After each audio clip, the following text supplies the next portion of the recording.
এই ইসরায়েলের যাবতীয় যত পণ্য বাংলাদেশে রয়েছে সকল পণ্য আমরা বর্জন করব।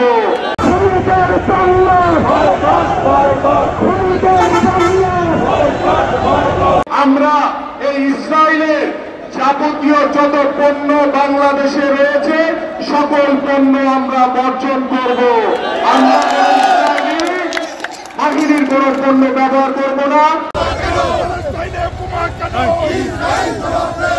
আমরা তাদের পক্ষে আছি এবং থাকবো ইনশাআল্লাহ।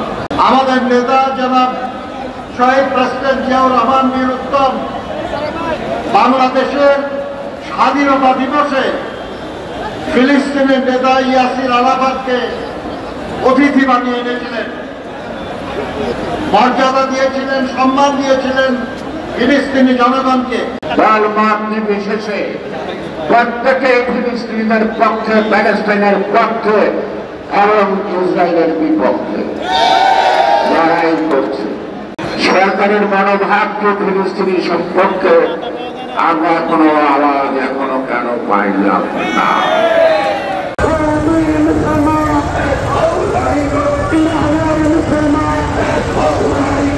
সারা বিশ্বের যে মুসলিম রাষ্ট্রগুলো তাদেরকে অনুরোধ করব এবং জাতিসংঘকে অনুরোধ করব, আজকে যেই ফিলিস্তিনি জনগণের উপর যে নির্যাতন, যেই গণহত্যা, অনতি বিলম্বে গণহত্যা হত্যাকে বন্ধ করার জন্য আমরা অনুরোধ করছি। যদি জাতিসংঘ পদক্ষেপ না নেয়, যদি আমরা যারা এই সমস্ত অপকর্মের সহযোগী তাদের বিরুদ্ধে ব্যবস্থা যদি আমরা না নেই, এই শাসন এই অত্যাচার চলতেই থাকবে এবং একে একে তারা মুসলিম রাজ্য ও রাষ্ট্রগুলোকে ধ্বংস করে দেবে, মুসলমানদেরকে সারা বিশ্বের কোথাও টিকতে দেবে না।